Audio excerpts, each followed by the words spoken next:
I'm excited to welcome you to Live Healthy Naturally, a podcast about how to get healthy and stay healthy naturally.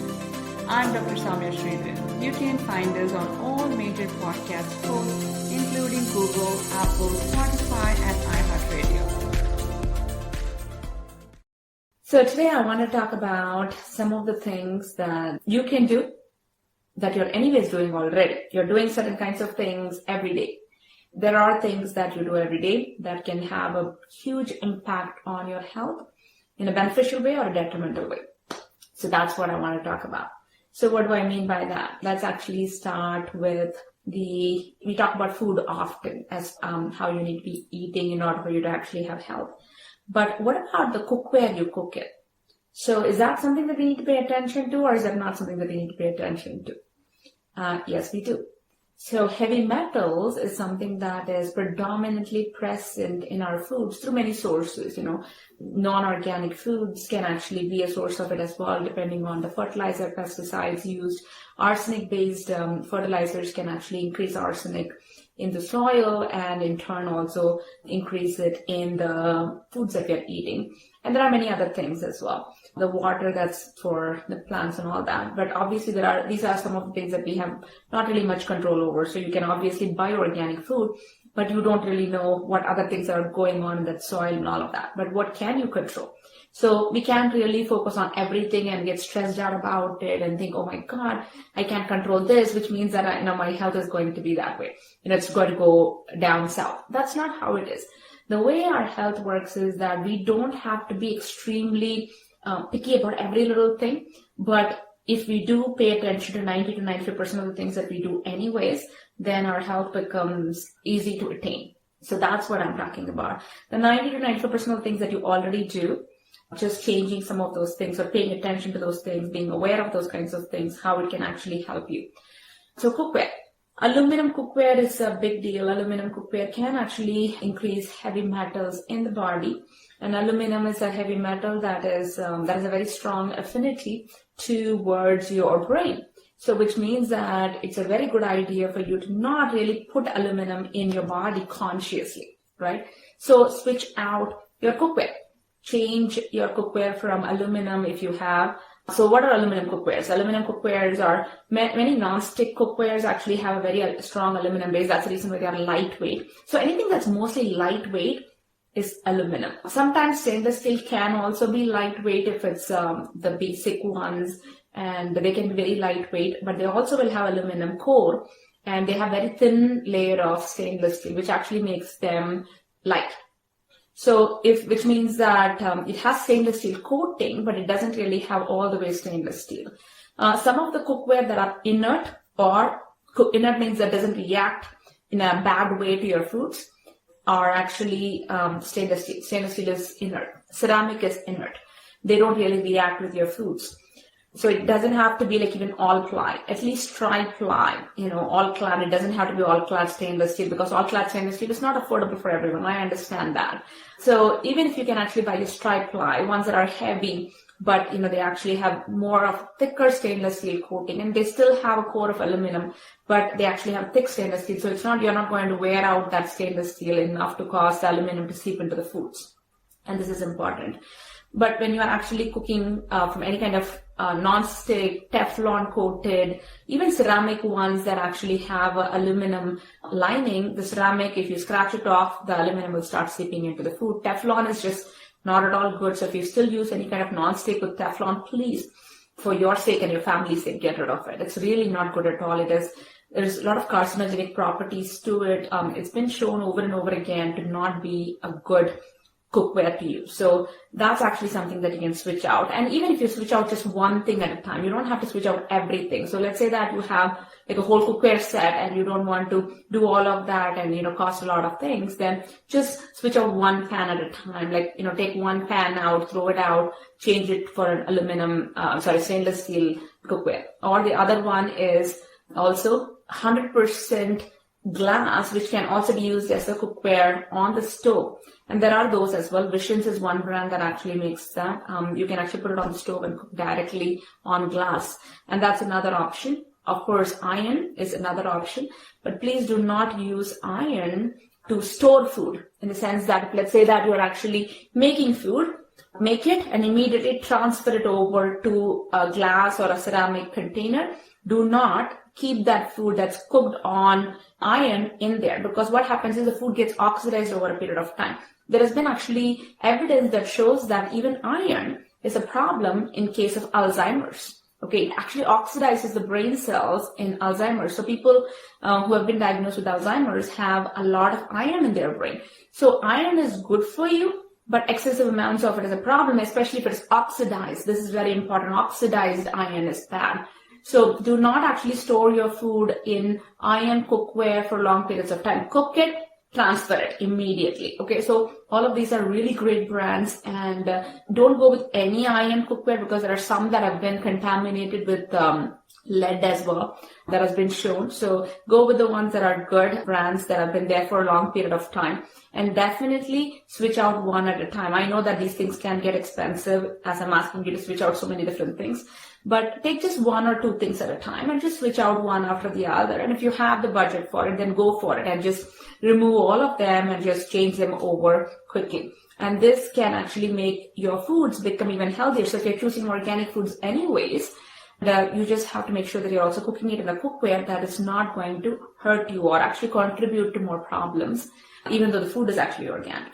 So that's something that I really wanted to talk about. And then foods that we store in. So where do we store the food? So are we storing it in plastic containers? So this is again another thing that you don't really want to be doing going forward. Most of the plastic is actually, it's going to seep into the food over a period of time, especially if the food is hot.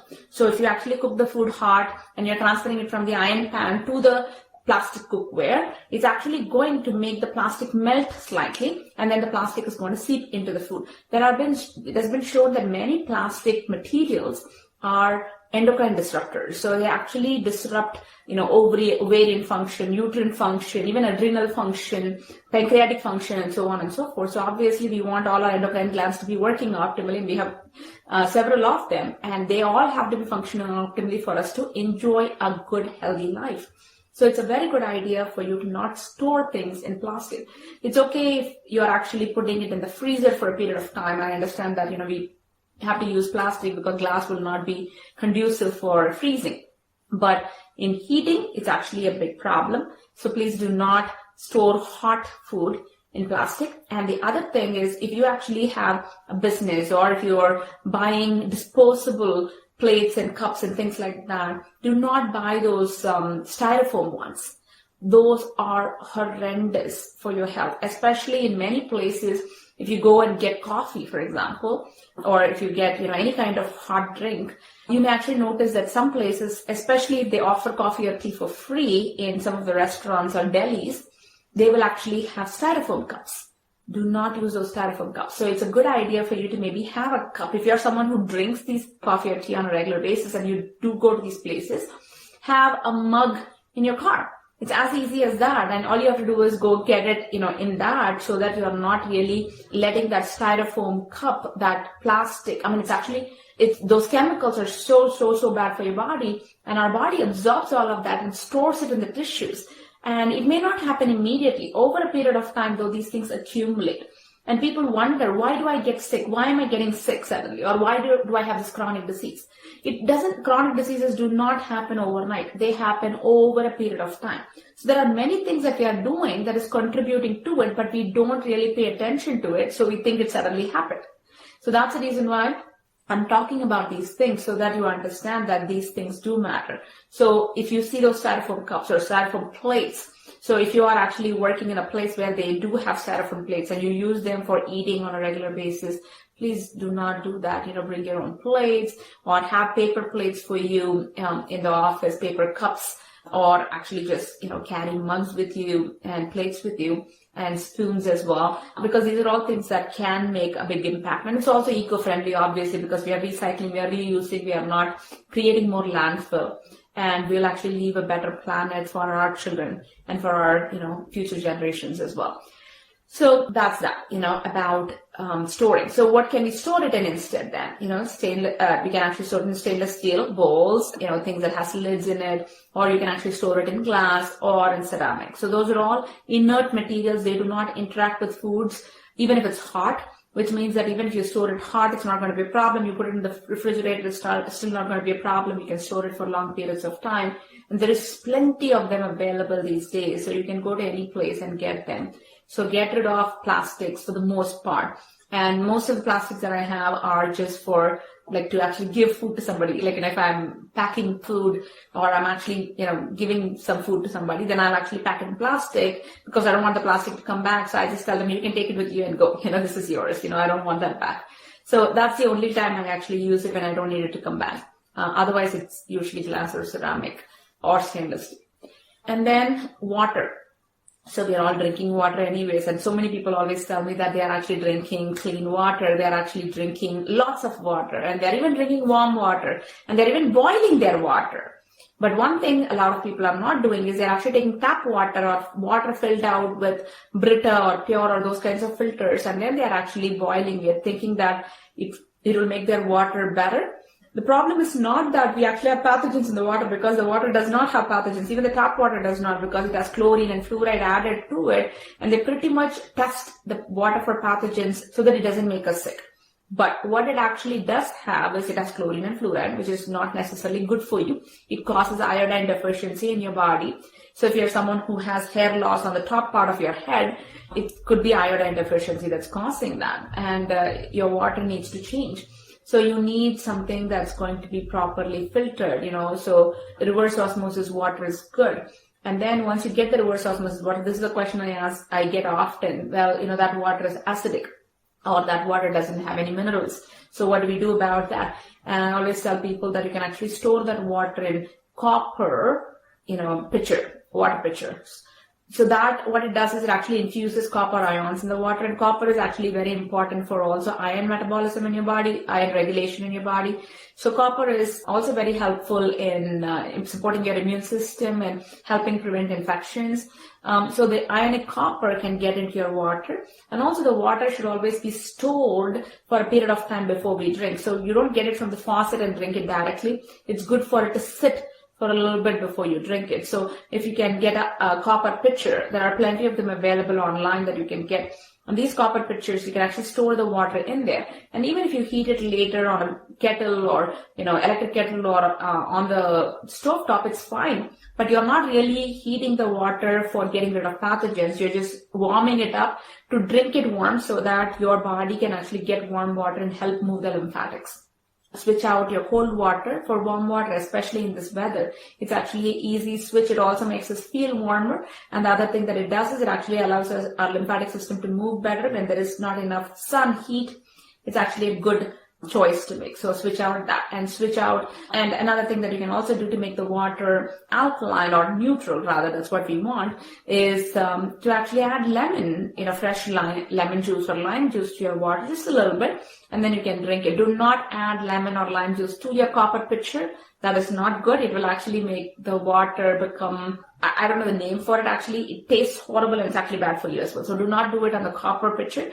But once you actually have it in the copper pitcher and you put it in your cup, before you drink it, you can actually add lemon juice or lime and you can drink it. It actually makes the water better. For the most part, we don't really get minerals from the water that we drink. We actually get it from the foods we eat. So which means that you don't have to worry too much about those kinds of things. But this will improve the quality of your water. It will improve the life of your water, if you will.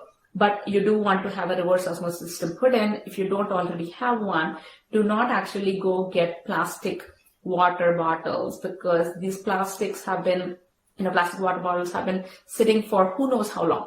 Right? In, a warehouse, in your garage, in somebody's garage, in places, and even in transportation, it's been sitting there for long periods of time, which means that heat is going to slowly break down, make the plastic melt, and get the plastic into the water again. Endocrine disruptors, there are many different things it does, thyroid problems, and so on and so forth. So don't get plastic water bottles if you can help it, especially on a regular basis. Of course, if you're traveling, it's all right.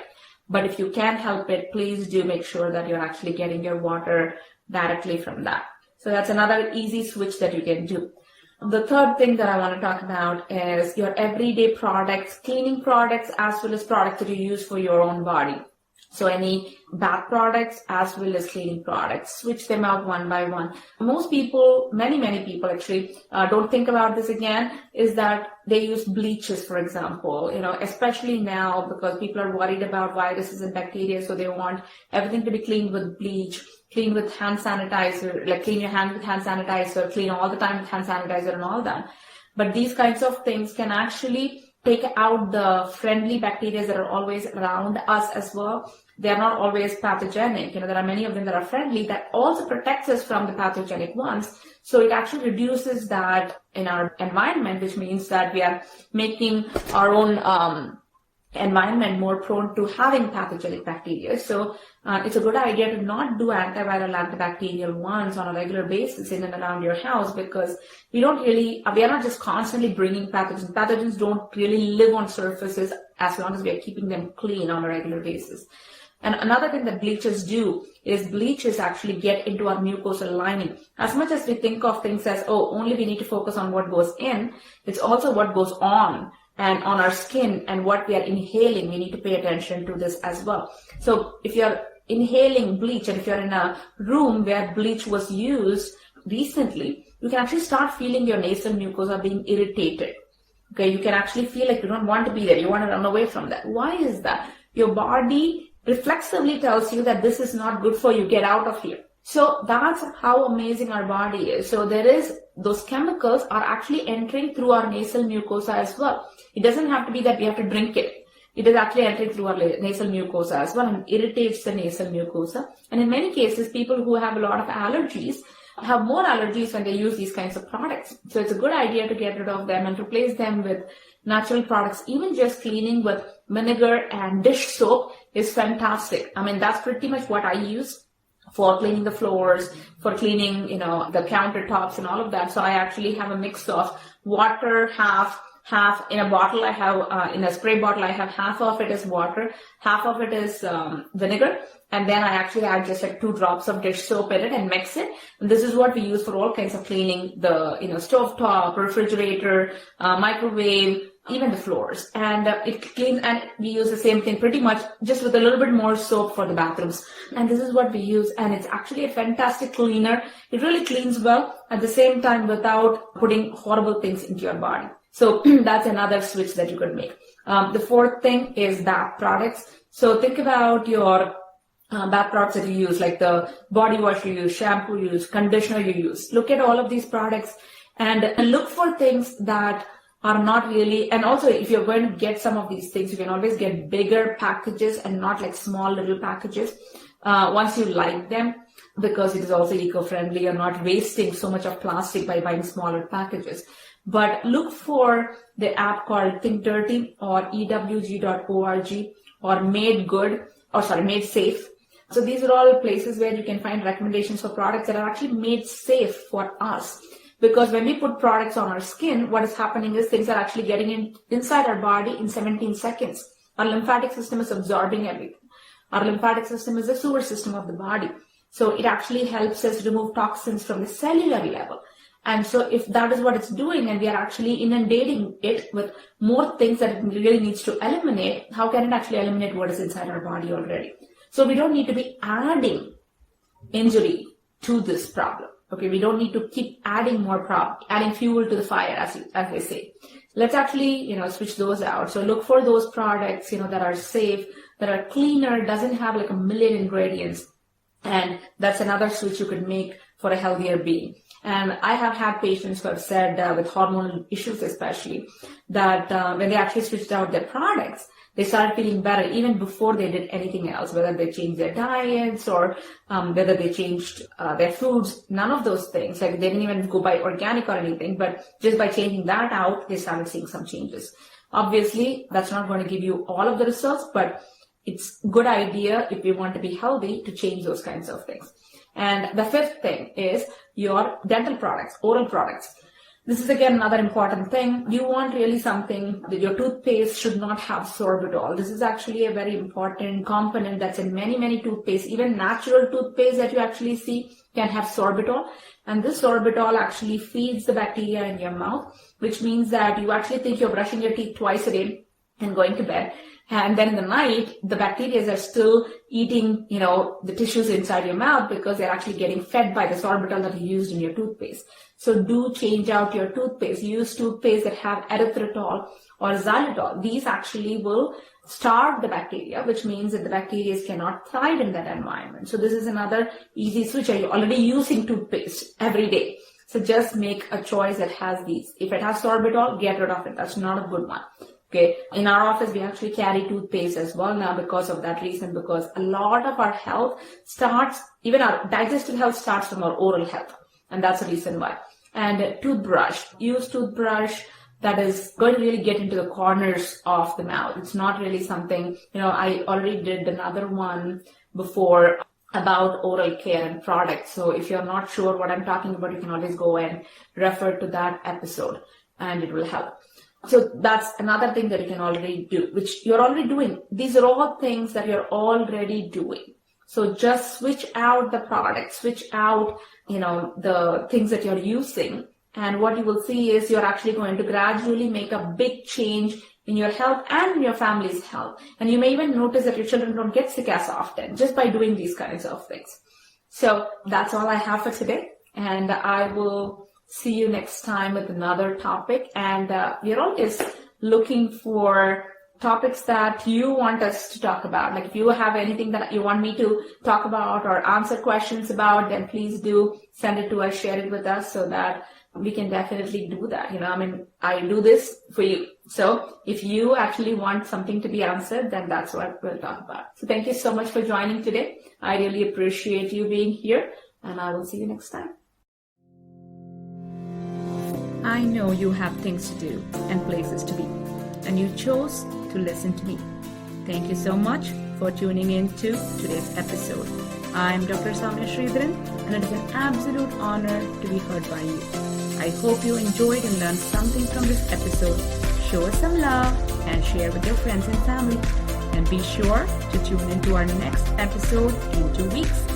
Much love and health. Until then.